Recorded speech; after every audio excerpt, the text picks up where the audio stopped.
कुछ ही समय में पूजनीय सरसंघ चालक जी का आगमन हो रहा है। पुष्पार्चन के पश्चात वंदे मातरम के लिए हम सब बाद में खड़े रहेंगे।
भारत माता की जय।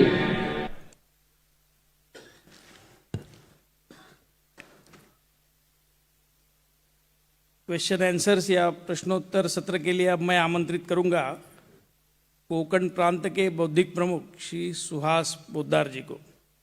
सुहास पोद्दार जी विक्रोली के निवासी है, स्वयं उद्योजक है। इस सत्र की संकल्पना और बाद में प्रश्नोत्तर का संचालन सुहास जी करेंगे।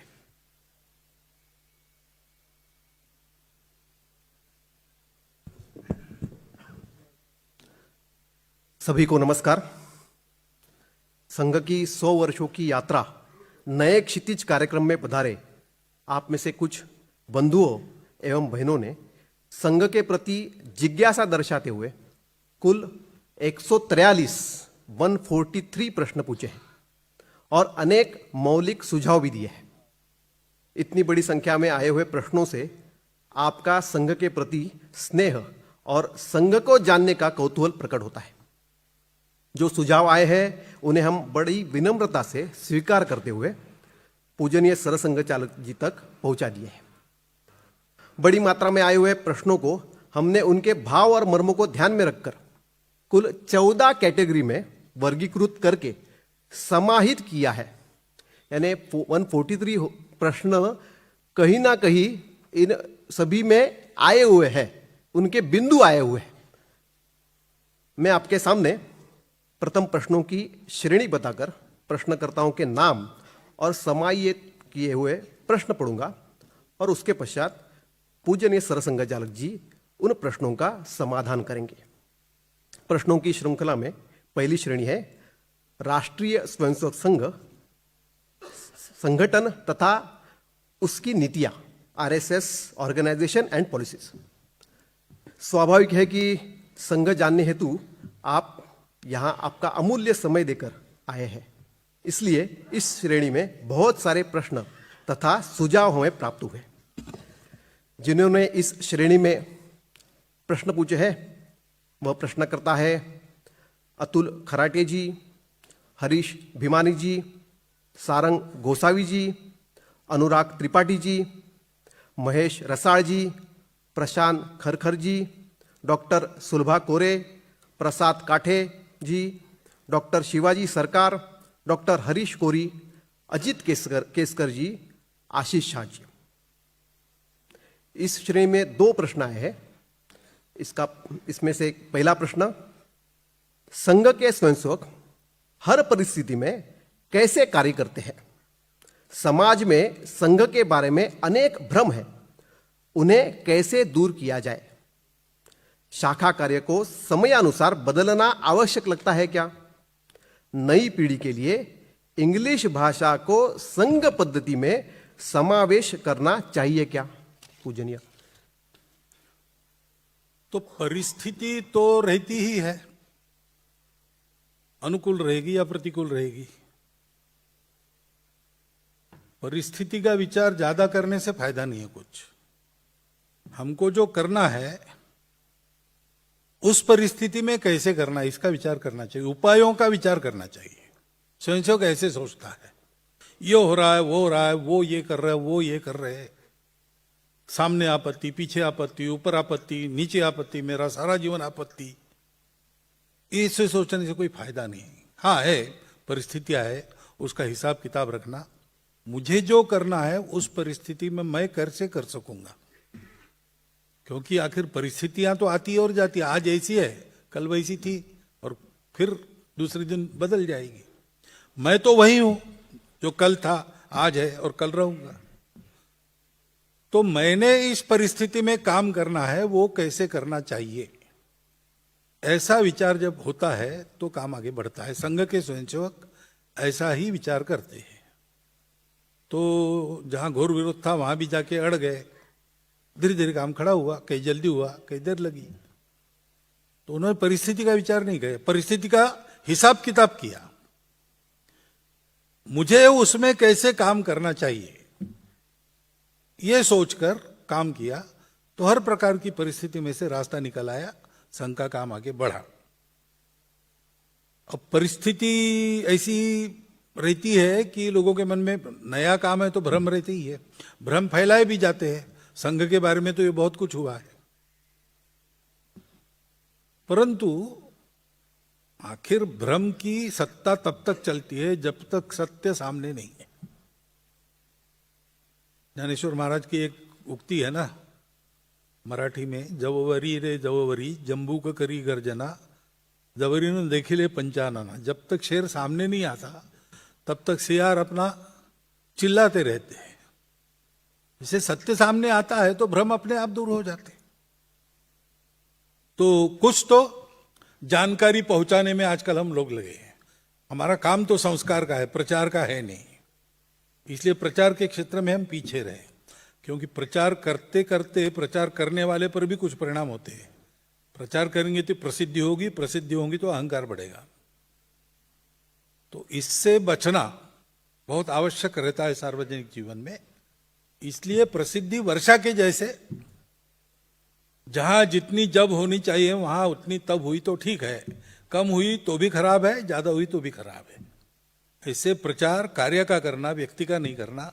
जहां जितना जब आवश्यक है वहां उतना तब करना, ऐसा हम चलते हैं। इसलिए थोड़े पीछे है हम, लेकिन उसमें भी जितना पहुंचा सकते हैं जानकारी उतना देने का प्रयास हमने शुरू किया है। 8-10 वर्ष हो गए, धीरे धीरे आगे जा रहे हैं। अब वेबसाइट से अब आप प्रश्न डाल सकते हो, उत्तर मिलता है वेबसाइट पे। संपर्क की ये कार्यक्रम कर रहे हैं। आपको 2 दिन बुलाने का काम क्या है, तो यही संघ के बारे में हम बता रहे हैं आपको। ये सब हम करते हैं, परंतु मुख्य बात है जो मैंने कल भी कही कि प्रत्यक्ष देखिए। एक अच्छे प्रतिथ्य मासिक पत्रिका के संपादक रहे, अभी भी है, संघ के घोर विरोधी थे। वो मुझे मिलने आए, मैंने बताया उनको जो बताता हूं कल, जैसे आपको बताया। फिर भी उनके कई प्रश्न कायम थे। अब उत्तर कितना दे, मैंने उनको हमारे नागपुर के तृतीय वर्ष वर्ग में 2 दिन रहने के लिए बुलाया। आए, 2 दिन रहे और सारे प्रश्न उनके समाप्त हो गए, एक छोड़ के। वो एक प्रश्न अभी भी कायम है, बताने पर भी विश्वास नहीं होता है कि संघ को पैसा कहां से आता है। मैं उनको बताता हूं, भाई स्वयंसेवक संघ चलाने के लिए स्वयंसेवक गुरुदक्षिणा करते हैं, सेवा वगैरह चलाने के लिए समाज से सहयोग लेते हैं, लेकिन उनका विश्वास नहीं होता कि इतने बड़े बड़े कार्यक्रम संघ करता है। लेकिन हमको व्यय बहुत कम आता है, क्योंकि जितना बचा सकते उतना बचाने का हमारा रवैया रहता है। तो जैसे हम प्रवास करते तो प्रवास में भोजन खरीदते नहीं है, घरों से मंगाते हैं। अब गाड़ियां लेट वेट हो जाती, एक आध बार रह जाता है तो रह जाता है। रुकेंगे तो हम होटलों में नहीं रुकेंगे, कार्यालय है तो वहां रुकेंगे, नहीं तो घरों में रुकेंगे।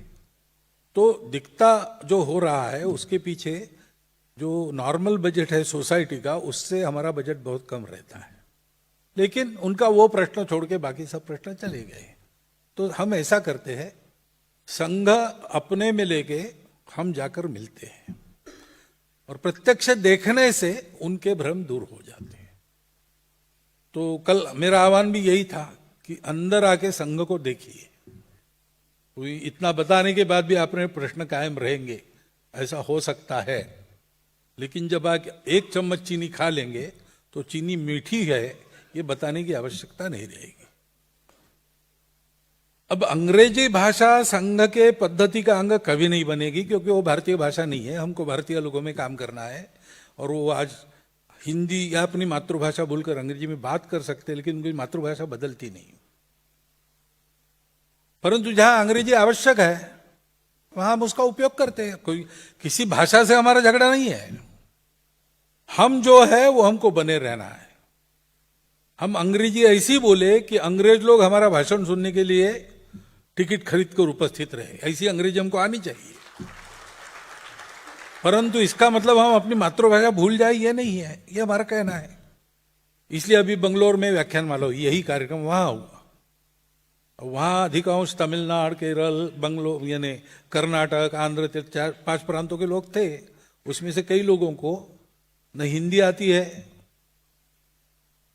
तो अंग्रेजी में बोलना पड़ा। तो पूरे 2 भाषण मैंने अंग्रेजी में दिए, प्रश्नों के उत्तर अंग्रेजी में दिए। तो हम करते हैं। हिंदू स्वयंसेवक संघ है तो हिंदू स्वयंसेवक संघ में यूके में और अमेरिका में अंग्रेजी में ही चलाना पड़ता है। परंतु फ्रांस में अंग्रेजी नहीं चलती, वहां हिंदी में ही करना पड़ता है। जर्मनी में अंग्रेजी नहीं चलती, वहां हिंदी में ही करना पड़ता है। बाहर जो हिंदू स्वयंसेवक संघ का काम विभिन्न देशों में चलता है, उसके लोग जब इकट्ठा आते हैं तब 2 ग्रुप हो जाते हैं। जिन देशों में अंग्रेजी चलती है और जिन देशों में अंग्रेजी नहीं चलती वहां हिंदी ही चलती है। तो ये फैक्ट है कि हम कितना भी अंग्रेजी बोले कुछ करें, हमको अगर भारत से जुड़ाना है, भारतीय लोगों से संवाद करना है, तो या तो अपनी मातृभाषा या हिंदी, ये 2 ही ऑप्शन अभी है। थोड़ा थोड़ा संस्कृत, कोई विदेशी भाषा ये काम नहीं कर सकती। इसलिए अंग्रेजी से हमारा बैर नहीं है और जहां बिना अंग्रेजी काम नहीं होता वहां हम अंग्रेजी का उपयोग करते हैं। लेकिन अब हम संघ में अंग्रेजी चलाएंगे ऐसा हम कभी करेंगे नहीं। संघ में भारतीय भाषाएं चलेंगी।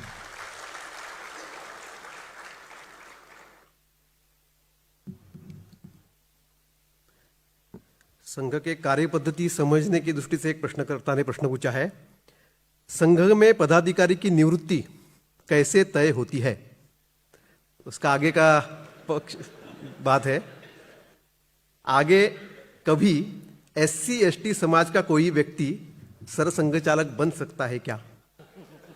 अच्छा, आपको निवृत्ति कहना है कि नियुक्ति कहना है, ये मेरे ध्यान में नहीं आया। संघ में संघ के जो जनरल सेक्रेटरी है सरकारी विभाग, अभी दत्ताजी होसबाळे है वो, और क्षेत्रों के, प्रांतों के, विभागों के, जिलों के संघ चालक, इनका 3 साल में एक बार निर्वाचन होता है। इतने लोग निर्वाचित होते हैं, उनको निर्वाचित करने वाला जो मतदाता वर्ग है वो भी निर्वाचित होता है स्वयंसेवकों से। 50 स्वयंसेवकों के पीछे एक ऐसे प्रांत प्रतिनिधि होते हैं और 40 प्रांत प्रतिनिधियों के पीछे एक अखिल भारतीय प्रतिनिधि होता है। अखिल भारतीय प्रतिनिधि ये सरकारी विभाग और क्षेत्र संघ चालकों का चुनाव करते हैं और उनके साथ प्रांतीय प्रतिनिधि मिलकर प्रांत विभाग जिला संघ चालकों का चुनाव करते हैं। बाकी सब लोगों की नियुक्ति ये लोग करते हैं। अपवाद एक है सरसंघ चालक। सरसंघ चालक जो है वो अगले की नियुक्ति करता है, उसमें निर्वाचन, वो एक श्रद्धा का स्थान माना जाता है। वहां चुनाव वगैरह नहीं है, वहां जो होगा उसके प्रति अपनी श्रद्धा लोग रखते हैं। वो व्यक्ति का मान नहीं है, वो आसन का मान है। अब नियुक्ति ऐसे होती है, निवृत्ति कभी भी हो सकती है। कार्य से निवृत्ति जीवन भर नहीं होती, मरते दम तक कार्य करते रहते लोग ऐसे भी है। जब तक शरीर चलता है तब तक काम करते हैं, लेकिन किसी दायित्व पर रहना,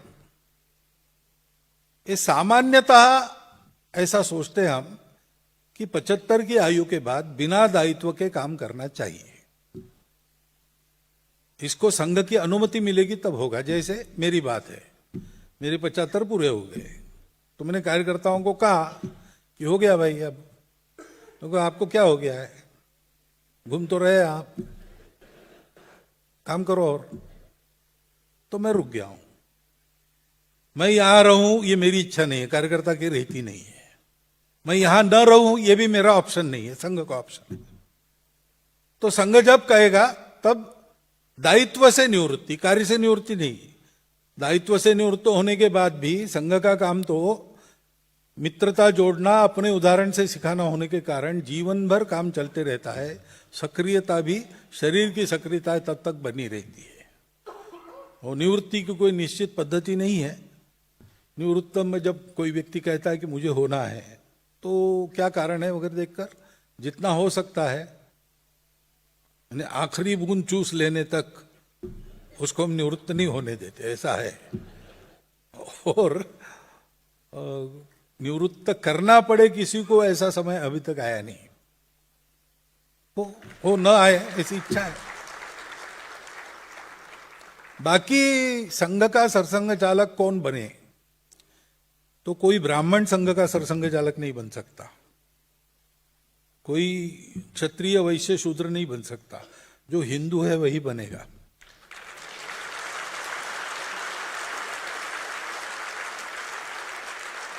सरसंघ चालक वो SC ST है तो भी बन सकता है और कुछ है तो भी बन सकता है। ये देख के हम, हमारे यहाँ कार्यकर्ता नियुक्त नहीं होते, क्योंकि हमारे यहाँ इतना प्रोपोर्शनल ऐसा नहीं है। जो काम करेगा वो होगा। पहले पहले संघ छोटा था, एक ही बस्ती में संघ का काम शुरू हुआ। उस बस्ती, वो ब्राह्मण बस्ती थी, तो पहले पहले संघ के पदाधिकारी ऊपर से नीचे से सब ब्राह्मण रहते थे। तब लोग कहते कि ब्राह्मणों का संघ है, हम कहते थे नहीं है नहीं है, वो लोग कहते ही थे, क्योंकि लोग यही देखते हैं अपनी कितने हैं। लेकिन अब संघ का काम बढ़ गया। हम तो जात पात में नहीं बढ़ाते, हम भौगोलिक क्षेत्र में बढ़ाते हैं। 10-10 हजार की बस्ती होती है शहरों में, हर बस्ती में काम होना चाहिए। 10-10, 12-12 गांवों का ग्रुप होता है, मंडल कहते हैं, हर मंडल में काम होना चाहिए। तो जैसे जियोग्राफिकली बढ़ते हैं तो सभी बस्तियां संपर्क में आती हैं, सभी जाति के लोग। तो आज आप देखेंगे तो अखिल भारतीय स्तर पर भी किसी एक जाति के लोग नहीं है, सब प्रकार के हैं, ऑल क्लासेस लगभग रिप्रेजेंट हो गए हैं और होते रहेंगे, क्योंकि सर्वदूर काम पहुंच गया है। तो ये स्वाभाविक बात जो होती है वो संघ में होती है। इसलिए कल SC/ST होगा कि नहीं इसका उत्तर मैं नहीं दे सकता, क्योंकि जिसको करना है वो सोचेगा। मुझे जब करना है तब मैं सोचूंगा, लेकिन मैं ये सोचूंगा कि योग्य कौन है, अवेलेबल बेस्ट कौन है। तो बेस्ट भी होना चाहिए और अवेलेबल भी होना चाहिए। मैं सरसंघ चालक हूं, बेस्ट लोग और भी है, लेकिन वो अवेलेबल नहीं। जिसको खाली किया जा सकता है वो अकेला ही था, इसलिए मुझे बना है। तो इसलिए इसको SC/ST होना ये डिस्क्वालिफिकेशन नहीं है, या ब्राह्मण होना ये क्वालिफिकेशन नहीं है। जो उपलब्ध है और अच्छा है उसको उस समय के सरसंघ चालक बने, उसमें SC/ST भी हो सकता है, कोई दिक्कत नहीं।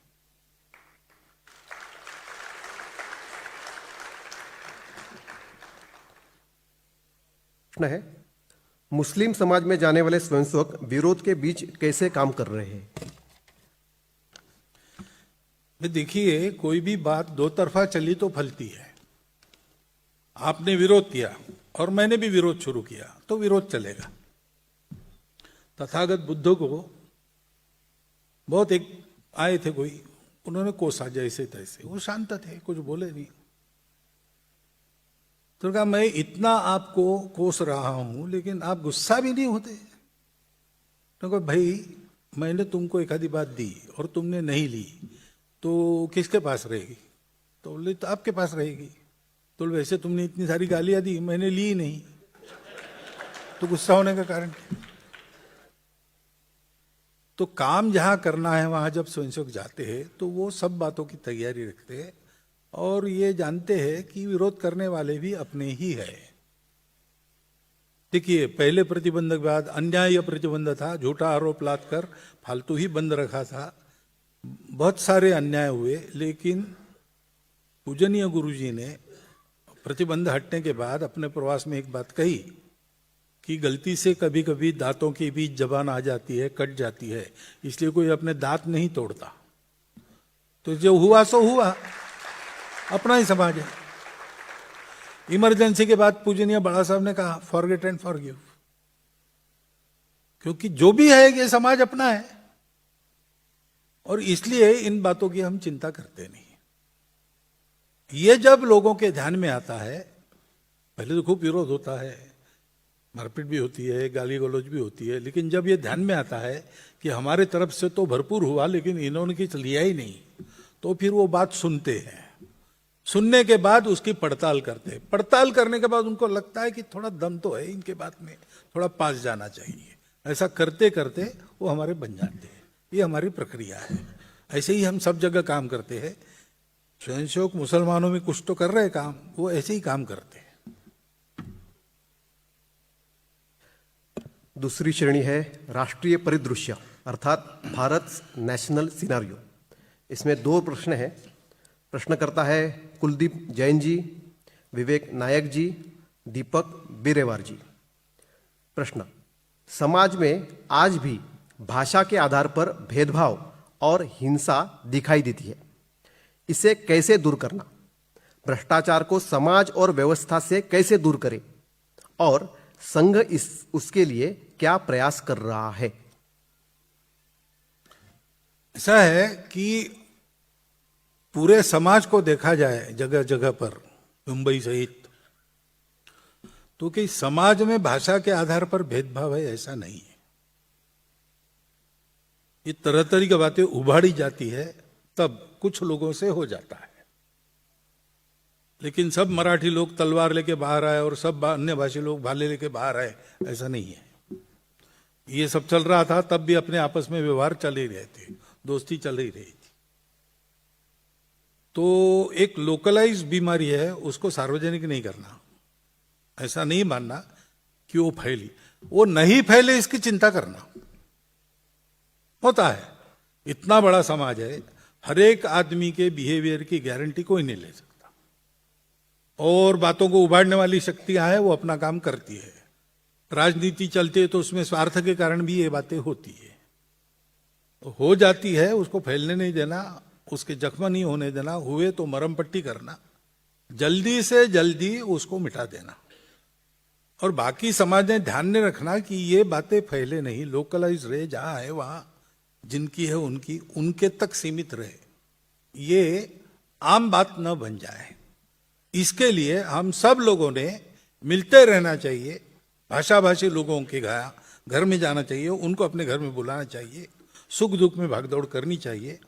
और ऐसा जब होता है तो हमको भारत की एकता के पक्ष में पक्का होकर खड़ा रहना चाहिए। गुंडागर्दी का बंदोबस्त करने की ताकत समाज की चाहिए, और गुंडागर्दी करने वाले करते हैं, गुंडागर्दी समाज का दुर्गुण नहीं होता है, ये ध्यान में रखकर किसी एक के करने का दोष उस प्रकार के सभी लोगों के माथे पर मढ़ना ये भी गलत है। दोनों अतियों से बचना, बीच में चलना, सबको संभालना, ये इसका मार्ग है। अब भ्रष्टाचार की बात है तो भ्रष्टाचार के विरुद्ध आंदोलन चलते हैं, संघ के स्वयंसेवकों को बताया है, उसमें आप पूरा समर्थन करो। भ्रष्टाचार के खिलाफ कड़े कानून बनाने के पक्ष में संघ रहता है। भ्रष्टाचारियों को एक्सपोज करना, उन पर कार्रवाई हो ऐसा करना, उस प्रयास में भी संघ के सब स्वयंसेवक रहेंगे। लेकिन ऐसे होने के बाद भी संघ ने बताया ने, ये मैं बोल रहा हूं, ये हमारा प्रस्ताव है, लिखित है। पुत्तूर में प्रतिनिधि सभा हुई थी जब अण्णा जी का आंदोलन चल रहा था, तब ये प्रस्ताव किया हमने। ये तीनों बातें उसमें कही कि ऐसे सब मामलों में स्वयंसेवक शुद्धाचार के पक्ष में खड़े हो, और शुद्धाचार के पक्ष में खड़े हुए लोगों की पूर्ण मदद करो। लेकिन ये भ्रष्टाचार व्यवस्था में नहीं होता है, भ्रष्टाचार आदमी के मन में होता है। कोई भी आचरण की भ्रष्टता व्यवस्था में नहीं होती, व्यवस्था को बिगाड़ने वाले लोग होते हैं, व्यवस्था को सुधारने वाले लोग होते हैं। ये तो व्यक्ति में रहता है। गोमा गणेश पितड़ी दरवाजा ऐसी कहानी है, मजेदार है इसलिए बता देता हूं, थोड़ा लंबा हो गया तो भी, कि पूना में पेशवाओं के दरबार के शनिवार वाड़ा है, उसके गेट के सामने एक बच्चा अपने, एक 16 साल का बच्चा 9 साल की अपनी बहन को लेकर बैठता था, पीतल का सिक्का गणेश जी का और कुमकुम का द्राव, और जो आता था उसको कहता था कि ये लगाओ, तो लगाते थे। गणेश जी है, विघ्नहर्ता है, सरकारी काम के लिए जा रहे, कागज पर उनकी मुद्रा। तो एक दिन एक गांव के लोग पेशवा के दरबार में आए कि तालाब सैंक्शन हुआ, 3 साल हो गए, वर्षा आई और चली गई, तालाब बनाई नहीं, अब वर्षा आने को है, कम से कम अब तो बनाइए, सैंक्शन तो कर दिया आपने, काम नहीं हो रहा है। तो पेशवा ने बुलाया अपने कारोबारियों को, क्या हुआ भाई? उन्हें कहा हाँ ये बात तो है, सैंक्शन भी हो गया, लेकिन इनकी जो अर्जी आई उस पर वो गणेश जी की मुद्रा नहीं थी। तो बोले गणेश जी की मुद्रा कहां से? तो बोले वो तो हर कागज पर रहती है, लेकिन ये नियम कहाँ है? तो बोले मालूम नहीं, पीछे से चलते आया है। तो फिर पता लगा, तो पता चला कि ये अनाथ हो गए थे दोनों, पेट भरने का साधन नहीं था, इसलिए इसने शुरू किया, जाने में पहले फ्री, आओ ये लगाओ, तो अच्छा लगता है, लोग करते थे। बाद में 1 पैसा, फिर 5 पैसा, ऐसा करके अब अपना पेट चलाता है। तो उसको अरेस्ट हुआ, पकड़ा, लाया दरबार में कि ये हमारे राज्य में भ्रष्टाचार बिल्कुल नहीं चलेगा, हम तुमको कड़ी सजा देंगे। उसने कहा आप मुझे सजा दे ही सकते हो, आप राजा हो, सर्वशक्तिमान हो, मेरा तो कुछ है नहीं, ताकत मेरी है नहीं, लेकिन आप जो बोल रहे हैं भ्रष्टाचार बंद गई, ये आप नहीं कर सकते। क्या मतलब? तो बोले वो आप नहीं बंद कर सकते, आपकी ताकत नहीं है। तो बोले ऐसे कैसे? तो बोले देखिए, तो बोले देखते हैं, तुमको एक जंगल में रखते हैं, वहां कोई आएगा जाएगा नहीं, और तुम वहां भ्रष्टाचार करके दिखाओ 6 महीने में। तो उसको जंगल में रख दिया, एक झोपड़ी बना दी, रक्षण की व्यवस्था की, रोज 2 बार भोजन आएगा, पास में नदी थी ना, तो रहने लगा वहां पे। अब उसने क्या किया, नहाते समय नदी किनारे में खड़े रहकर वो नैया चलाने वालों को रुको रुको, क्या है, सरकारी काम है, क्वार्टर मिला है, भोजन आता है रोज, लहरें गिनने का काम मुझे मिला है। तुम नौका चलाते हो, लहरें टूटती है तो बंदी है, तो बोले अरे भाई हमारा पेट कैसे चलेगा, तो बोले 5 रुपए का लाइसेंस निकालो। 6 महीने में लाइसेंस का पैसा एक बोरी भर पेशवा को पकड़ा दिया कि देखो निर्जन वन में रहकर मैंने ये किया। अब इसका क्या करेंगे, ये जब तक नहीं बदलते, चाणक्य ने कहा है कि पानी में मछली कब जल पीती है जैसे पता नहीं चलता, वैसे सरकार में कर्मचारी कब पानी पीते हैं किसी को पता नहीं चलता। अब इतनी पुरानी समस्या, ये संस्कारों पर आधारित है, जिसका संस्कार है उसका मन ही नहीं करेगा। तोरा मन दर्पण कहलाए, प्रसंग आंखों के सामने है ना, गीत का आशय यही है। हमारे घर में 100 साल की वकालत है, हमारे दादाजी बताते थे कि कोर्ट्स नए नए आए थे, तो एक आदमी आया, अब कोर्ट के प्रोसीजर किसको पता थे भारत में, तो वो सीधा कोर्ट में आया, मैजिस्ट्रेट गोरा आदमी था, उसको कहते महाराज 10,000 रुपया हमारे दोस्त ने लिया, वापस नहीं दे रहा है। अब वो भी, उसको भी दया आ गई, उसने प्रोसीजर वगैरह नहीं बताया, उसको बुलाया, उसको पूछा 10,000 रुपया नहीं लिया है। अब बार बार वो कह रहा है लिया है, ये कह रहा है न्याय कैसा करें, तो उसने चपरासी को भेज के एक गाय बुलाई और उस आदमी के हाथ में गाय की पूंछ दी, उसको पकड़ और बता पैसा नहीं लिया। तो उसने हाथ में लिया, आधा मिनट रुका, फिर कहा नहीं माफ करो, मैंने पैसा लिया है, 3 महीने और दे दो, मैं वापस कर दूंगा। अब गाय की पूंछ हाथ में है तो झूठ न बोलने की दानत जहां है वहां भ्रष्टाचार रुक सकता है। और संघ का यही काम है, संस्कार उत्पन्न करना, खाएंगे नहीं, खिलाएंगे नहीं, चोरी काम में करेंगे नहीं। ऐसे है हमारे कार्यकर्ता है जो अड़ जाते हैं, लड़ जाते हैं। सामान्यतः ये स्वभाव संयोग का रहता है, उसका कारण उसका संस्कार है। वो गरीब है तो भी पैसा नहीं खाएगा, गुरु दक्षिणा छात्रावास में रख दी, पड़ी रही वहां, तो जमा करनी थी, तो प्रवास वगैरह करके आए विभाग प्रचारक, और कल ये पैसा लेके जिला केंद्र पर जमा करना। तो रात को भोजन नहीं छात्रावास में, बोले क्या हो गया, बोले अनाज खत्म हुआ। कितने दिन से, 3 दिन से। अरे 3 दिन से भूखे हो, 2,000 रुपया यहां पड़ा है। बोले नहीं वो तो गुरुदक्षिणा है, ये दानत है, पेट में अन्न नहीं है लेकिन उस पैसे को हाथ नहीं लगाएंगे। ये संस्कार करने का काम संघ करता है, ये बढ़ेगा तभी भ्रष्टाचार पर नियंत्रण संभव है। राष्ट्रीय परिदृश्य का दूसरा प्रश्न, वन चाइल्ड अप्रोच के कारण अनेक प्रांतों में जनसंख्या घटती जा रही है, उसे संतुलित कैसे किया जाए। भारत में जनसंख्या को ध्यान में रखकर अर्थव्यवस्था में नवाचार के प्रयोग कैसे हो। अब जनसंख्या का प्रश्न आपने वन चाइल्ड अप्रोच वगैरह मुझे नहीं पूछना चाहिए, गृहस्थों ने विचार करना चाहिए, मैं तो जानता ही नहीं कुछ। लेकिन अब इतने जैसे आप जैसे सब लोगों को मिलता हूं तो जो सुनाई देता है उसके आधार पर बता रहा हूं। डॉक्टर लोग हमको कहते हैं कि 19 साल की आयु से 25 साल की आयु तक विवाह और 3 संतानें, तो पेरेंट्स और चिल्ड्रन दोनों हेल्दी रहते हैं। मानस शास्त्र वाले कहते हैं, साइकोलॉजिस्ट कहते हैं कि घर में अगर 3 सिबलिंग्स है तो आपस में जो व्यवहार उनका होता है उसमें से वो ईगो मैनेजमेंट अच्छी तरह सीख लेते हैं, उसके चलते उनके अपने परिवारों में बाद में विच्छेद नहीं होता है, तो परिवार का स्वास्थ्य ठीक रहता है। और पॉपुलेशन साइंटिस्ट कहते हैं कि 3 से नीचे खतरा है और 2.3 से नीचे आप ढलान पर हो। अभी हम 2.1 के नीचे जा रहे हैं, बिहार वगैरह के कारण बचे हैं हम, अब थोड़े ऊपर है।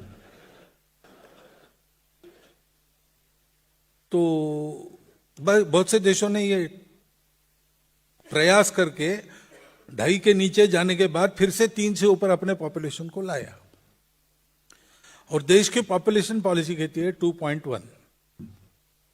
तो 2.1 राउंड ऑफ करते हैं, गणित में तो 2 होता है, लेकिन आदमी के बारे में ऐसा नहीं हो सकता ना। 0.1 आदमी होता नहीं, कभी होगा तो पूरा होगा, नहीं तो नहीं होगा। तो 2.1 यानी 3। तो सब प्रकार के शास्त्र हमको बता रहे कि परिवार में 3 संतान चाहिए। अब शास्त्र कह रहे हैं, लेकिन ये 2 परिवारों का भी प्रश्न है और 2 लोगों का भी प्रश्न है, पति पत्नी का भी प्रश्न है, समाज का भी प्रश्न है।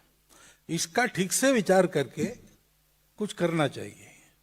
परवरिश कैसे करेंगे वगैरह, ये प्रश्न बहुत ज्यादा संगत नहीं है, थोड़ी बहुत कठिनाई हो सकती है। लेकिन आप एक पुस्तक भी पढ़िए, कादम्बरी है ना, एक कथन है, आत्मकथन है और सत्य है। अमेरिका के एक टाइम मैनेजमेंट साइंटिस्ट थे, उनका अपना आत्मचरित्र। कॉलेज में उनका प्रेम हुआ, दोनों का विवाह हो गया। उन्होंने तय किया 12 बच्चे करेंगे, और किए, 12 संतान हो गए उनकी, सबको अच्छा पढ़ाया, बड़ा करा। उस पर उन्होंने पुस्तक लिखी है, चीपर बाय डजन, थोक में सस्ता पड़ता है, ऐसा। उस पर फिल्म भी निकली है, तो पुस्तक लेके पढ़िए। तो ये जो परवरिश वगैरह की बातें रहती है, वो आपके सामने से दूर हो जाएगी। तो 3 का ठीक सोच सकते हैं, सोचिए। लेकिन विवाह नहीं करना है, संन्यास लेना है, संघ का प्रचारक या समिति की प्रचारिका जाना है, बात अलग है।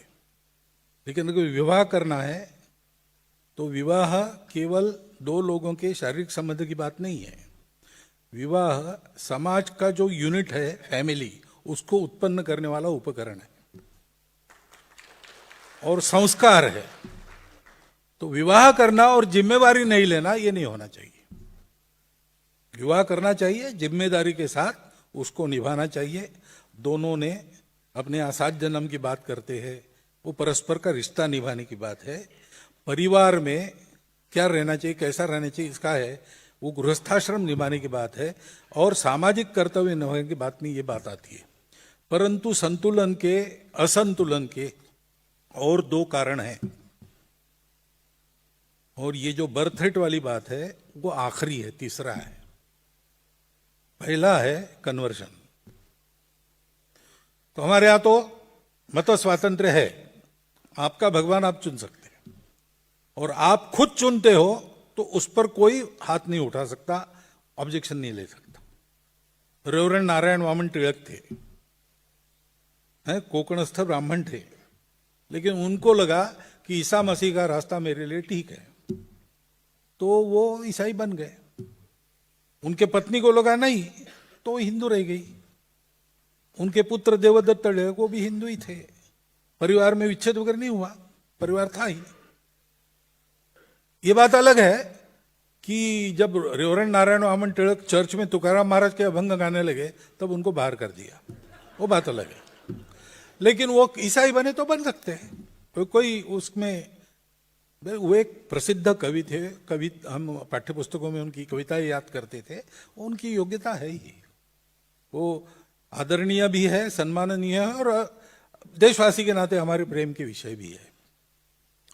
परंतु जोर जबरदस्ती या लालच दिखाकर या मजबूरी में फंसाकर अपनी झुंड बढ़ाने के लिए अपने झुंड में खींचना लोगों को, ये जो मतांतरण का प्रकार है, वो पूर्णतः त्याज्य है, निषेधार्ह है। और घर वापसी उसका उत्तर है, वो होना चाहिए। ये बंद होना चाहिए, घर वापसी चालू होना चाहिए।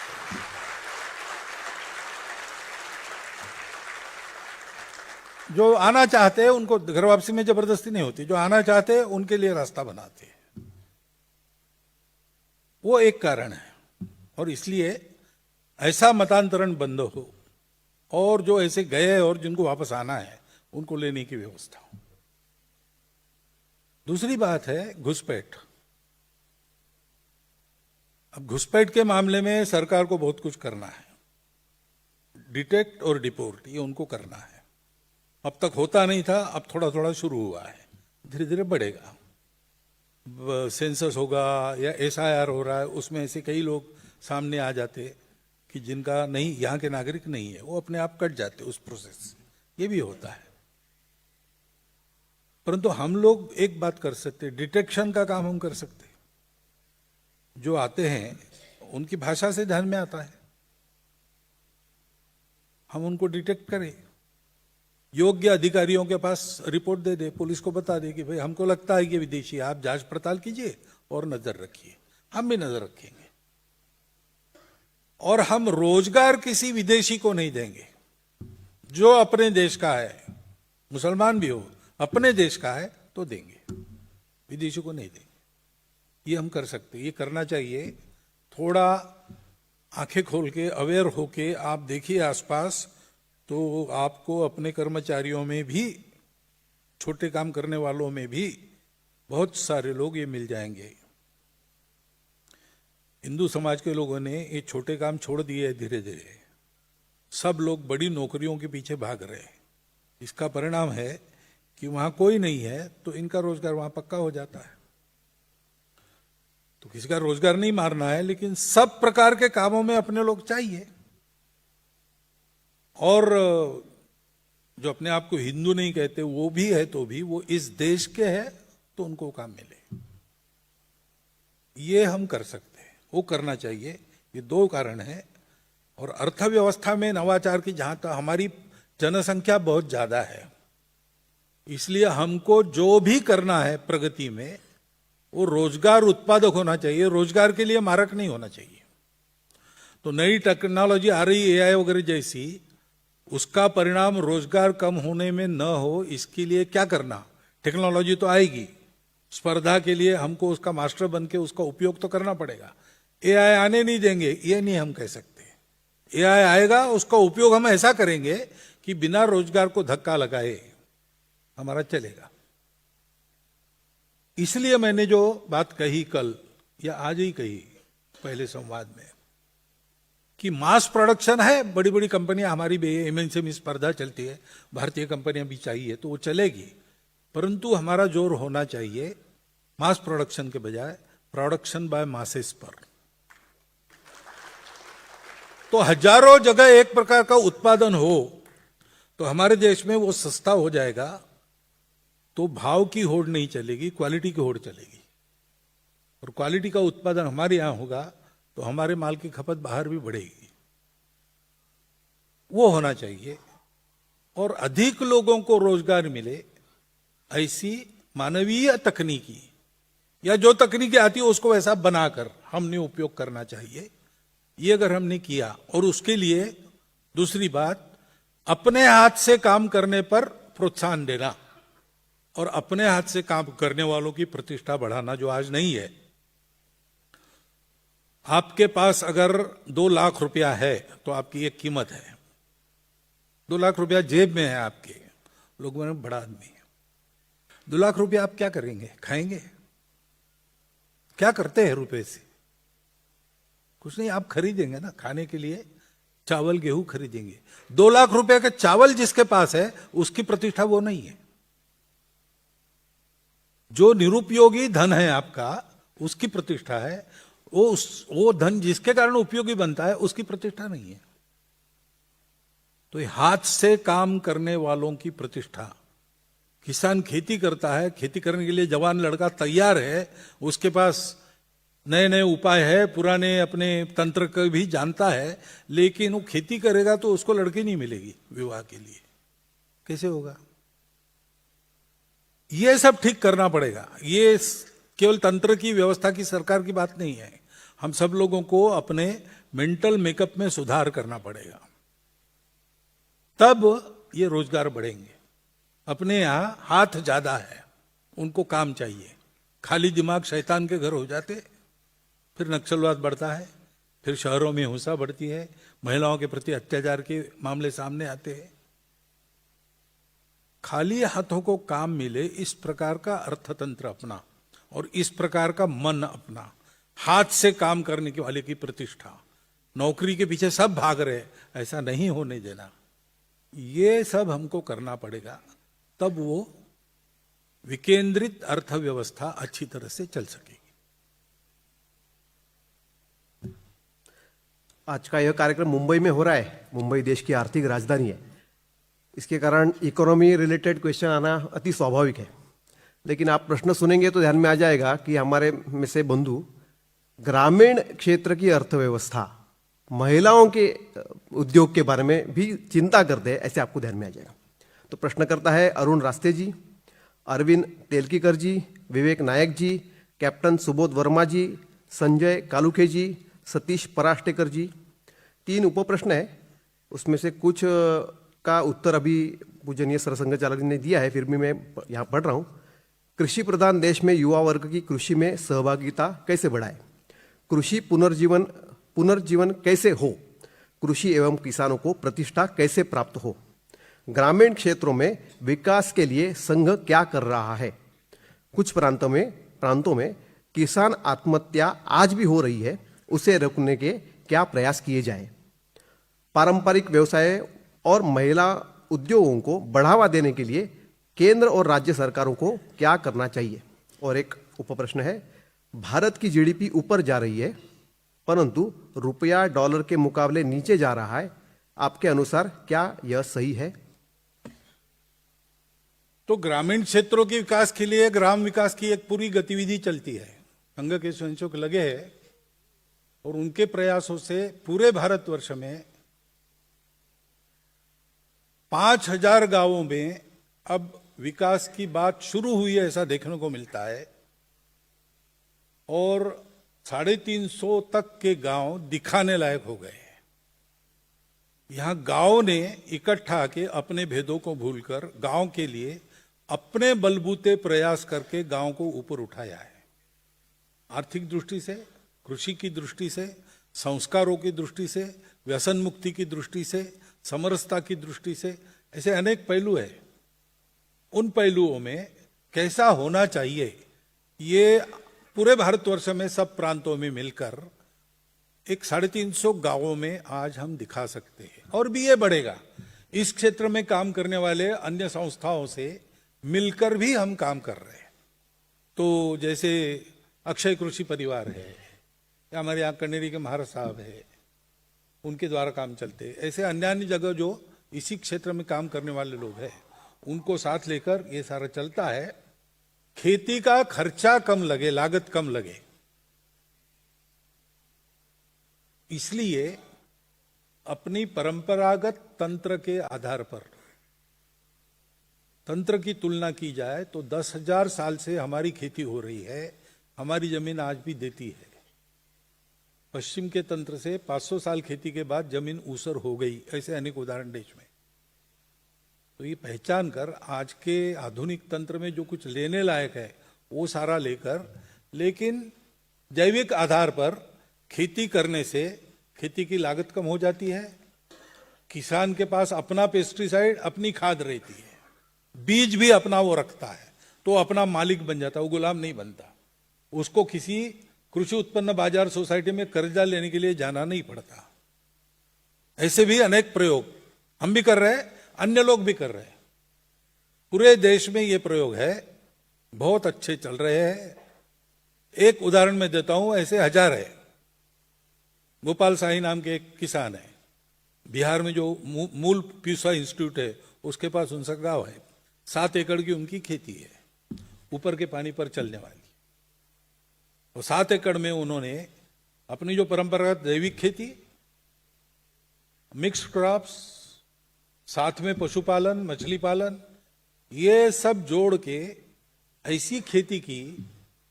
उनकी बहू कलेक्टर थी, रिजाइन करके खेती चलाने के लिए घर में आ गई। लड़का भी सरकारी नौकरी छोड़ के आ गया। सब लोग खेती कर रहे हैं और अच्छा चल रहा है। 3 क्रॉप लेते, एक ही समय, जब खेत को बाढ़ लगाना है वो खर्चा नहीं करना, ऐसी फसल लगाना कि जो बाढ़ का काम करे, जानवर जिसको मुंह नहीं लगाते और जो इनकम देती है, ऐसा उन्होंने किया है। और वो किसान है, पढ़े लिखे ऐसे नहीं है, कृषि शास्त्र के तज्ञ वगैरह नहीं, लेकिन किसान का अनुभव है। तो उन्होंने अपना एक तंत्र विकसित किया। 7 एकड़ में 10 प्रकार की फसलें, मछली पालन, पशुपालन, सब कुछ। ये एक मैंने बताया आपको, ऐसे 1000 चल रहे हैं। इस पर जरा ध्यान देना चाहिए एग्रीकल्चर यूनिवर्सिटीज ने, एग्रीकल्चर डिपार्टमेंट में, उसमें से क्या ले सकते हैं, क्या एक्सटेंड कर सकते हैं, ये सोच के वो देना चाहिए। लेकिन शिक्षित वर्ग हमारा अपने ज्ञान के अहंकार में ही इतना मग्न होता है कि इधर ध्यान जाने के लिए उसको जरा समय लगता है। लगे समय, लेकिन देर सवेर क्यों ना, देर आए दुरुस्त आए, ऐसा भी हुआ तो भी चलेगा, लेकिन ये करना पड़ेगा। तो किसान का खर्चा कम होगा तो फिर कर्जा नहीं लेगा। उसके लिए प्रसंस्करण के उपक्रम अधिक करने की आवश्यकता है। सरकार को करना है तो स्टोरेज और वैल्यू एडिशन, इसका कुछ प्रबंध विकेंद्रित तरीके से व्यापक, बंबई में है, नहीं चलेगा भाई, हर तहसील में कम से कम एक जगह होना चाहिए। मैं तो कहता हूं कि हर 10-12 गांवों में एक प्रसंस्करण का प्लांट होना चाहिए, स्टोरेज का एक कोल्ड स्टोरेज वगैरह होना चाहिए। ऐसा करते हैं तो किसान बड़े आनंद से अपने भूमि से सोना मोती निकाल के हमको खिलाएंगे। ऐसे हमारा किसान बहुत गुणी है, तो ये करना पड़ेगा। ये करेंगे तो उसका खर्चा कम होता है, उसको कर्जा लेने की जरूरत नहीं पड़ती, सब प्रकार के तनाव से मुक्त होकर आनंद से खेती कर सकता है। और दूसरी बात है श्रम प्रतिष्ठा, जो मैंने पिछले प्रश्न में कही, वो किए बिना ये होगा नहीं। तो ऐसे प्रयोगों को ढूंढना, आगे लाना, बताना। अभी पद्मश्री मिली ना दादा लाड़, किसान संघ के कार्यकर्ता हमारे प्रचारक हैं, तो उन्होंने नया टेक्निक निकाला। तो उससे वही ज्वारी, वही कॉटन, वही गेहूं, लेकिन 15 गुना ज्यादा उत्पादन देता है। इस प्रकार का एक दादा लाड़ टेक्निक, उसी पर उसको उनको ICAR में भी पारितोषिक मिला, उनके टेक्निक को नॉमिनेट किया गया है। तो दादा लाड़ टेक्निक अब एग्रीकल्चर साइंस में आ गया।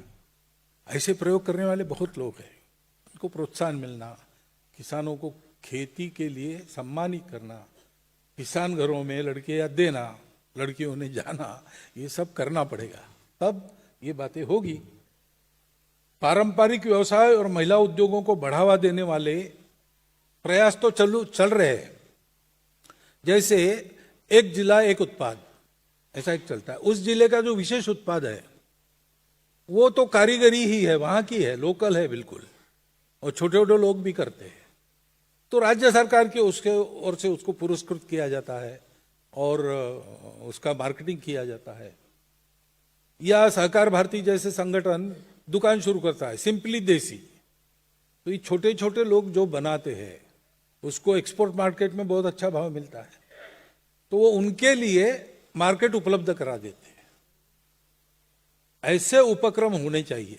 कारीगरी उनके हाथ में है, उस कारीगरी की कीमत दुनिया भर में है, लेकिन करने वाले को उचित दाम मिले, पूरा मिले, बीच में ज्यादा खाया न जाए, और उसको एक बाजार मिले, उसको सारी दुनिया में भेजा जाए, हमारे द्वारा पुरस्कृत हो, इसकी आवश्यकता है। थोड़ा थोड़ा ये काम शुरू हुआ है, सरकार ही करे ऐसा नहीं, हम भी कर सकते हैं। तो जहां जहां हो सकता है शुरू करना चाहिए।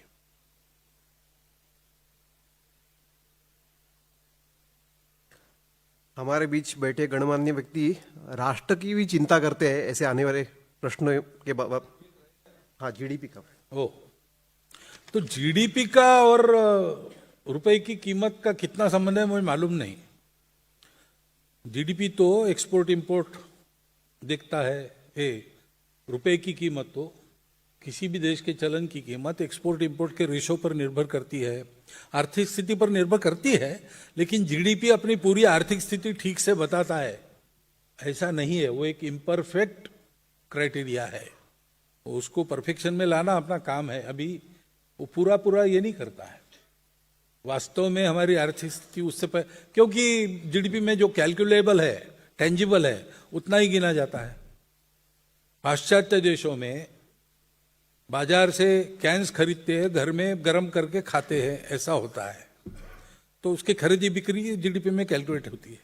हमारे यहाँ हमारे घर की माता जी भोजन बना के खिलाती है, न उनके परिश्रम का कोई कैलकुलेशन है, न वो जो खिलाती है उसका कैलकुलेशन है। तो GDP में सब कैसे आएगा? और इसलिए रुपए की कीमत और उसका संबंध दूसरी बातों से है। तो हमारा वास्तव में हमारी आर्थिक स्थिति अच्छी होना, एक तो अपनी आत्मनिर्भरता है और अपने यहाँ का उत्पादन क्वांटिटी में बहुत ज़्यादा और क्वालिटी में भी बहुत ज्यादा होना चाहिए। ये जब होगा तब वास्तविक दृष्टि से हमारी आर्थिक स्थिति बढ़ेगी, तब जीडीपी कुछ भी हो, रुपए की कीमत बढ़ेगी।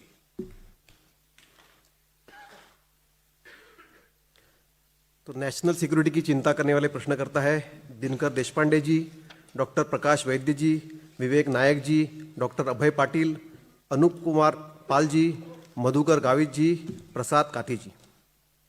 प्रश्न है, आजकल सर्वदूर पुलिस विभाग अधिक दबाव में दिखाई देता है। उत्सव पर्व में उन्हें अधिक सक्रिय रहना पड़ रहा है। सक्षम अधिकारी तथा यंत्रणा के रहते हुए भी घात पात की घटनाएं रोकना संभव क्यों नहीं हो रहा है? उसी के साथ दूसरा प्रश्न है, सुरक्षा क्षेत्र में नए नए अनुसंधान अत्यावश्यक बन गए हैं। इस कार्य में उच्च शिक्षा संस्थानों को जोड़कर काम करना आवश्यक लगता है। संघ उसके लिए क्या सहयोग कर सकता है? तो पुलिस तो दबाव में रहती है, समाज का सहयोग चाहिए तो दबाव में नहीं रहेगी। अपने देश में अंग्रेजी व्यवस्था आने के पहले सब ठीक रहता था, समाज की एक गुणवत्ता थी, तो बहुत कम लोगों में नियंत्रण होता था। आज भी आप चले जाइए, सुदूर ग्रामीण अंचलों में जाइए अथवा वनवासी अंचलों में जाइए, बड़े बड़े मेले लगते हैं, बहुत कम पुलिस लगती है, क्योंकि वो स्वयं अनुशासन पालन करते हैं। उनमें वो गुण है अभी भी। हम संघ में संस्कार देते हैं अनुशासन का। परिणाम ऐसे हुआ, यूके में मिल्टन किन्स में 1 लाख लोगों का हिंदू सम्मेलन हुआ बहुत साल पहले। लता दीदी वगैरह सब आए थे उसमें। उसी समय फुटबॉल मैचेस थे, तो वहां तो फुटबॉल मैचेस में युद्ध ही रहता है एक प्रकार का। तो 6000 तरुण लोग देखने के लिए आए थे, 8000 पुलिस वहां लगी थी, और इस कार्यक्रम में 80 पुलिस लगी थी। वहां 8000 पुलिस लगने के बाद भी दंगा फसाद हो गया, और यहां लोग आए कैसा है देखने के लिए, तो 80 पुलिस कह रहे कि यहां तो हमको कुछ काम ही है नहीं, ये लोग बहुत अच्छा नाश्ता भोजन बनाते हैं, वो खाना और पड़े रहना ऐसा ही है, इस वक्त खुद ही मैनेज कर रहे सब लोग। मिल्टन किन्स बाउल एक बड़ा ऐसा स्टेडियम जैसा भू प्रकार है, उसमें वो सम्मेलन हुआ। एक कागज का छोटा सा चिथड़ा भी कार्यक्रम होने के बाद एक 7-8 घंटे के बाद वहां नहीं था। यहाँ कहीं कार्यक्रम हो गया ये पता न चले, इतनी साफ सफाई थी। तो ये क्यों था? आने वाले लोगों ने व्यवस्था में स्वयं को इन्वॉल्व किया, सहकार्य दिया, तो पुलिस का टेंशन भी कम हो जाता है। और पुलिस की क्षमता है और समाज अलर्ट है तो हादसे भी रुक सकते हैं। नहीं तो घातपात करने वाले क्या है, कौन पहचान सकता है? अपने जैसे ही रहते दिखने में। तो कोई बम लेके कहीं पर रख आए, किसका वो पता चलता है? इन्हें भीड़ में आने वाला प्रत्येक व्यक्ति, उसके दिमाग में क्या चल रहा है, वो क्या करने वाला है, ये सब लोग देख नहीं सकते, और जो देख सकते वो सबको देख नहीं सकते। तो वारदातें होती है, केवल अपने यहां होती है ऐसा नहीं, सभी देशों में होती है। क्योंकि ये करने के लिए कुछ ज्यादा ताकत नहीं चाहिए। 2 आदमी है, 1 आदमी है, वो कुछ जाके फेंक के आए कहीं, कुछ कर दे, हो जाता है। मरने पर ही तुला है, सुइसाइड बॉम्बर है, और पहचान भी नहीं सकते, वो जाके अपने आप को उड़ा देता है, लोगों का भी नुकसान करता है। और इसलिए घातपात की घटनाएं होना, इस प्रकार का जो पागलपन है उसमें, ये पूरा बंद होगा ऐसा नहीं है। लेकिन अगर समाज अवेयर है, अभी दिल्ली में वो विस्फोट हुआ तो पता कैसे चला? थोड़ा पहले पता चला, क्योंकि एक ऐसे ही सजग आदमी ने हॉस्पिटल के वॉश बेसिन के नीचे एक चिट्ठी देखी, उसको लगा कि इसमें कुछ गड़बड़ है, उसने खुफिया विभाग को दे दिया, उस पर से सारा पता चला, और पीछे पुलिस पड़ी, तो उसको आकर दिल्ली चांदनी चौक में ब्लास्ट करना पड़ा, नहीं तो बहुत बड़े हादसे की योजना थी। तो इसलिए समाज की सजगता, समाज की तैयारी, ऐसे समय में धीरज रखकर सब ठीक करना, ये समाज का भी ट्रेनिंग चाहिए। समाज में वो अनुशासन चाहिए, समाज में वो अपनापन चाहिए, और वो सजगता चाहिए। सजगता से 90% नियंत्रण आता है।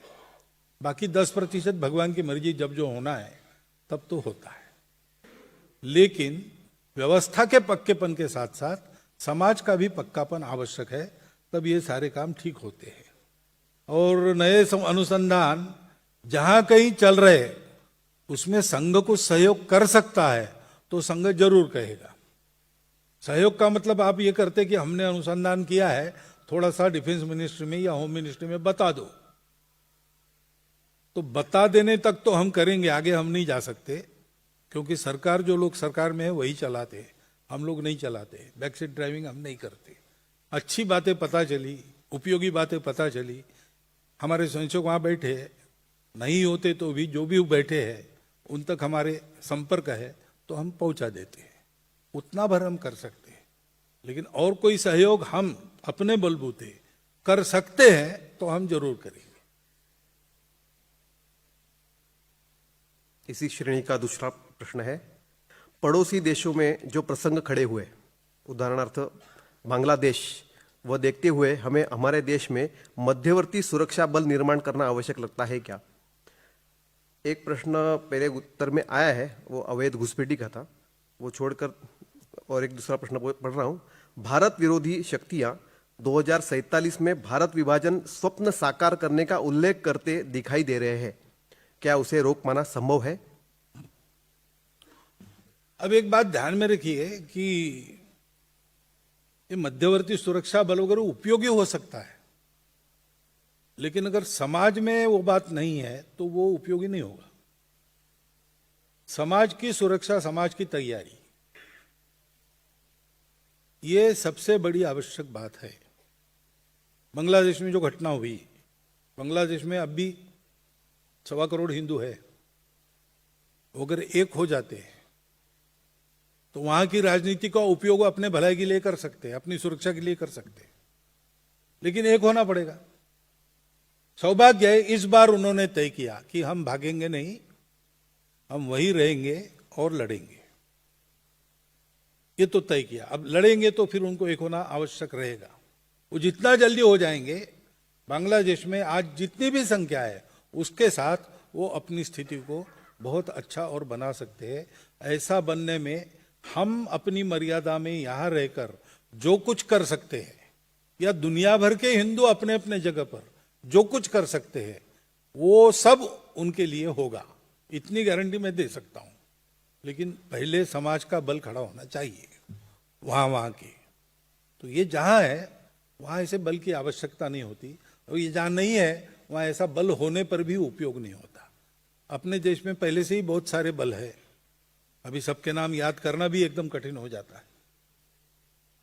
तो इसलिए वो करने के बजाय समाज में सजगता, समाज में सुरक्षा की तैयारी, छोटी छोटी बातें हैं, मैं बताता नहीं डिटेल, जानकार लोग जानते हैं, वो सिखा भी सकते हैं आपको। सिविल डिफेंस का कोर्स भी चलता है।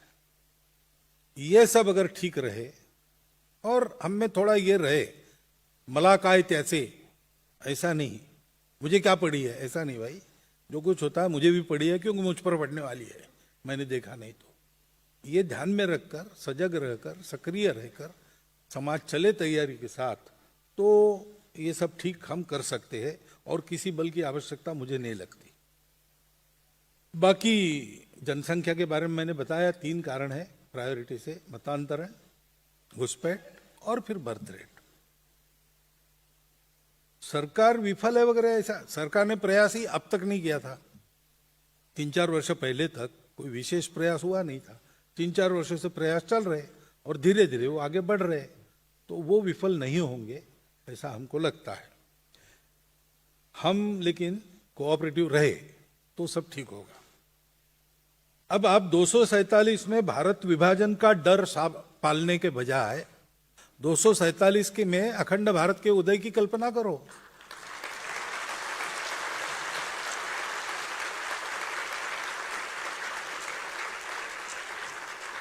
अरे जो 500 साल सुल्तान बादशाह यहां रहकर नहीं कर सके, जो 200 साल में अंग्रेज नहीं कर सके, वो स्वतंत्र भारत में अब क्यों होगा फिर से? ये 1947 नहीं है, अब हम बहुत आगे बढ़ गए हैं।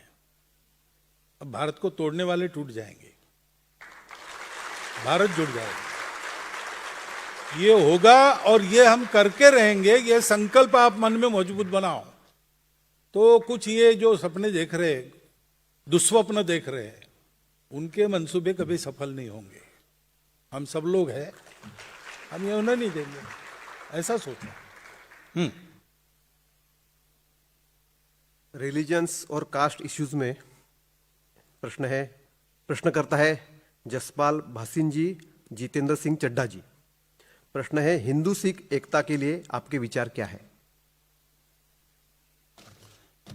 देखिए, हम भूल गए हैं एकता की बात। एक थे ही, अभी भी क्या है, रोटी बेटी व्यवहार सब चलता है ना। सिख घरों में मौने लोगों के घर की बहू ये है, केशधारियों के घर की लड़कियां इधर भी आती है, तो खून का रिश्ता है। पूजा एक अलग मानी जा सकती है, सिख रिलीजन के नाते सिख अलग है, उनके उस विशिष्टता को और मान्यता देनी चाहिए, वो अपना स्वभाव है। परंतु एकता कहने से थोड़ा लगता है कि अलग है, क्या अलग नहीं है भाई। समाज के नाते हम सब लोग एक है। ये रिलीजन्स जो है, ये सब रिलीजन्स एक स्वभाव के हैं, और इसलिए हम रोज हमारा एकात्मता स्तोत्र कहते हैं, उसमें इन सब का नाम लेते हैं हम। चतुर्वेदाः पुराणानि सर्वोपनिषदस्तथा रामायणम भारतम च गीता सद्दर्शनानि च जैनागमाः त्रिपिटकाः गुरुग्रंथ सतांगिरा एष ज्ञानदि श्रेष्ठ सर्वेशो हृदि सर्वदा श्रद्धेयो हृदि सर्वदा। ये पूरा अपना ध्यान नहीं दिया है, श्रद्धा पूर्वक उसको हृदय में धारण करो। श्री गुरु ग्रंथ साहब में केवल सिख संतों की वाणी है क्या? पूरे भारत के संतों की वाणी है। औपनिषदिक जो धर्म है वही बताया गया है। तो ठीक है, एक सिख पंथ के नाते आचार विचार कुछ रहते, उसका अनुशासन पालन करने वाले सिख कहलाते, वो सिख है। बाकी लोग नहीं करते, वो सिख नहीं है। लेकिन समाज के नाते, राष्ट्र के नाते वो कभी दो थे नहीं। हिंद की चादर बने नवम गुरु साहब जी कश्मीर के पंडितों की रक्षा के लिए। ये नाता रहा है एक दूसरे के लिए, उसका स्मरण रखे। तो एकता तो होनी चाहिए, सबकी एकता होनी चाहिए, एकता का थोड़ी विरोध है। लेकिन एकता नई लानी नहीं है, जो पुरानी है, जिसको हम भूल गए, उसको फिर से स्थापित करना है। हृदय में ये बात रखे कि ये सारी अलग अलग विशेषताएं अपने यहाँ है, उसका स्वीकार है, सम्मान है, उसकी मान्यता है। परंतु ये सब होने के बाद भी देश, धर्म, संस्कृति, राष्ट्र के नाते, समाज के नाते हम सब लोग एक है। ये ध्यान में रखेंगे तो ये बात होगी, होना चाहिए, इसमें कोई दो राय है नहीं। जातिगत विषयों के प्रश्न हैं, उसमें प्रश्न करता है श्री 1008 श्री टीलाद्वार मंगल पीठाधीश्वर माधवाचार्य महाराज, श्री 1008 श्री काशीदास महात्यागी जी, डॉक्टर दीपक तुकाराम खोत, डॉक्टर विजय हब्बू, विवेक विनायक पटवर्धन जी, दिनकर देशपांडे जी, सनोज ठाकरान जी, श्रीकांत वसंत बोजेवार जी, श्रीराम दांडेकर जी, अशोक तावड़े जी, संदीप वेलिंग जी, कुणाल अग्रवाल जी, शिवनाथ गंगाराम शिंदे जी, डॉक्टर मोनिका ठक्कर, डॉक्टर सुरेश हावरे। एक साथ प्रश्न किए हैं, जातिगत जागरूकता और मुखरता बढ़ रही है। उदाहरण के तौर पर SC/ST अधिनियम, UGC विनियमन। जातिगत राजनीति प्रायः सभी राजनीतिक दलों की कार्यपद्धति बन गई है। यह डॉक्टर बाबा साहेब अम्बेडकर द्वारा पुरस्कृत जाति अंत के सिद्धांत के विपरीत भी चल रहा है। जातिगत आरक्षण व उससे जुड़े आंदोलन भी कुछ समय के लिए तीव्र बनते हैं। इसके विकल्प पर मार्गदर्शन करें। क्या संघ ने इस पर ठोस भूमिका नहीं लेनी चाहिए? जातियों के बीच तनाव का वातावरण न बने, इसका क्या उपाय है? भारत के तीव्र विकास के लिए क्या जातिवाद का अंत संभव है? तो संघ की भूमिका ठोस रही है पहले से।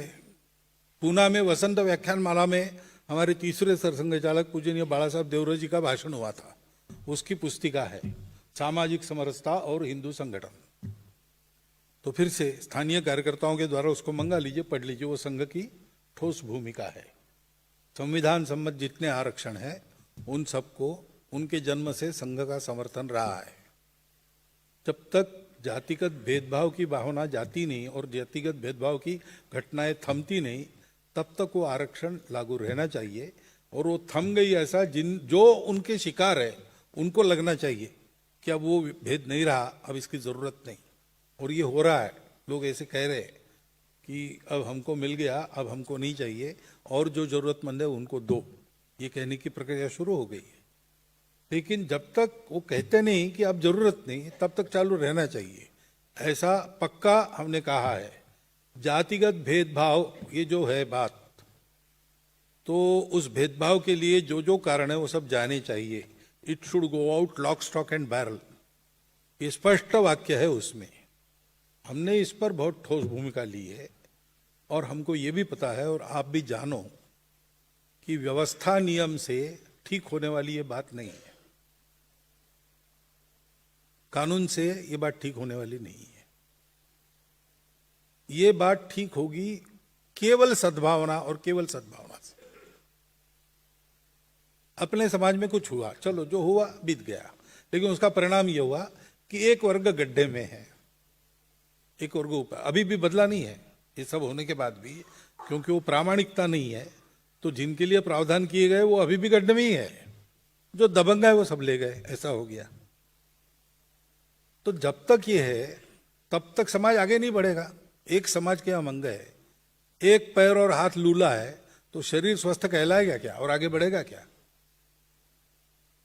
तो वो अगर होना है तो जो गड्ढे में गिरे हैं उनको अपने टखने पर खड़े होकर हाथ ऊंचा करना है बाहर निकलने के लिए, और जो ऊपर है उनको थोड़ा और झुकना है और उनको हाथ देना है, तभी तो सब आगे बराबरी में। अब ये बात कानून से नहीं होती, ये बात संवेदना से, समझदारी से होती है। तो हम ऐसा विचार करें कि 2000 वर्ष विषमता का दंश जिन्होंने झेला, उनकी जो स्थिति है उनको उससे बाहर लाने के लिए, बराबरी में लाने के लिए, मान लीजिए 200 साल हमने कुछ सहन किया, तो सौदा सस्ता ही है ना, महंगा नहीं है। अपने देश के लिए, अपने समाज के लिए, अपने भाइयों के लिए वैसे तो आह्वान करेंगे देश के लिए प्राण त्याग दो, ये अपना देश ही है ना। प्राण नहीं त्यागने हैं भैया, बहुत बहुत थोड़ा छोड़ना है, छोड़ दीजिए। ये समझदारी है तो इसका हल है, नहीं तो दोनों तरफ तर्क है, उसमें दोनों में दम है। लेकिन इसका निर्णय हो सकता है क्या? वो विषमता का दंश झेल रहे हैं, उनको विशेष प्रावधानों की आवश्यकता है। अभी भी घटनाएं चलती है, उनको प्रोटेक्शन की आवश्यकता है। इधर नई पीढ़ी कहती है कि जो हुआ वो हमने तो नहीं किया, हम क्यों भुगते हैं?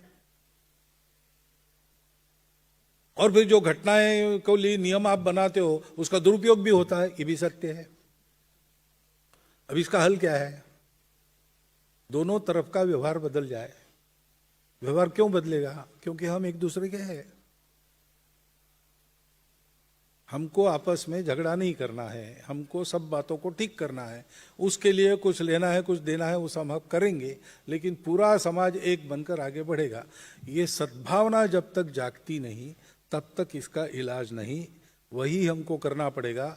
ये आएंगे, ऐसे तनाव के समय आएंगे, उस समय ध्यान रखना पड़ेगा कि जो भी हो बात, समाज आपस में टूटकर एक दूसरे के सामने ना आ जाए, समाज में दो फाड़ न हो, समझदारी से चलो। ये बात सब लोगों में आए तो होगा। राजनीतिक लोग अपने हथकंडे इसलिए करते हैं कि समाज में चलते हैं। अमुक जाति के लिए अगर मैं आह्वान करता हूं मुझे वोट दो, तो जाति के लिए मुझे वोट मिलता है। मैं ब्राह्मण हूं, सब ब्राह्मणों ने मुझे वोट दो, ऐसा कहने से परिणाम तो होता है। तो परिणाम होता है तो मैं कहूंगा, क्योंकि मुझे कल जात मिटानी है, लेकिन मैं सत्ता में हूं तो मुझे सत्ता में आकर मिटानी है। सत्ता में आना पहला काम है, उसके लिए समाज के मन में जात पात है जात पात को मैं आह्वान करता हूं। अगर समाज के मन में इस आह्वान को कोई प्रतिसाद नहीं है, ऐसा कह के भी वोट नहीं मिलते, ये जब ध्यान में आएगा तो राजनीतिक लोग अपने आप बदल जाएंगे। वो बड़े जातिवादी है, ये गलत है, वो बड़े समतावादी है, ये भी गलत है, वो वोटवादी है।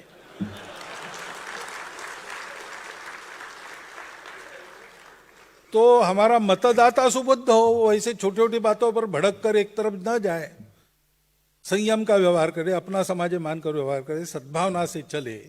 समाज में अगर इस एकता का दर्शन होता है तो कल सब लोग दूसरी बात करेंगे, और इसलिए सद्भावना ही उसका इलाज है। और ऐसे प्रसंगों में जहां तनाव एकदम बढ़ जाता है, हम जैसे लोगों ने दिमाग ठंडा रख के चलना। यहाँ जवान पीढ़ी भी बैठी है, उनको विशेष ध्यान रखना चाहिए। सोशल मीडिया पर एक्टिव लोग भी बैठे, उनको विशेष ध्यान रखना चाहिए। ये मामला किसी की गलती, किसी के इसका नहीं है। ऐसे बहुत से मामले हैं जिसमें कोई दोषी है या नहीं है, ये मामला नहीं। मामला है समाज के सद्भावना को बनाए रखने के लिए मन वचन कर्म कैसा होना चाहिए, वो प्रमोट करना, ये हम सबका काम है, उससे होगा। और ऐसे करेंगे तो जात नाम की व्यवस्था नहीं है, आज अव्यवस्था है। ये भी बड़ा साहब ने उस भाषण में कहा है, क्योंकि एक काम एक जाति ऐसा था, अब तो ऐसा है नहीं। तो जात पात है कहां?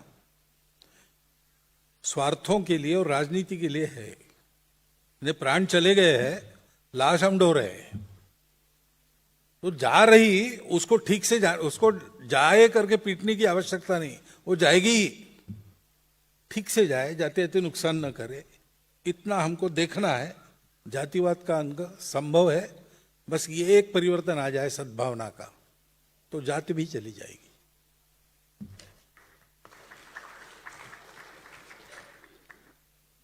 प्रश्नकर्ता सामने नहीं आया, इसका मतलब आप समझ गए होंगे।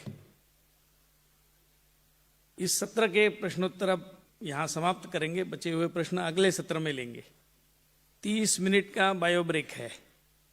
वैसे सभागृह के पीछे और दाहिनी ओर एडमिनिस्ट्रेशन बिल्डिंग में प्रसाधन गृह, रेस्ट रूम्स उपलब्ध है।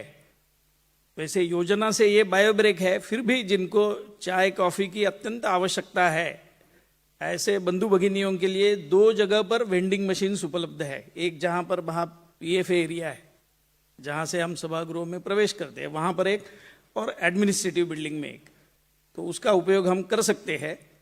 12:10 पर हम फिर से सभागृह में आने का प्रयास करेंगे।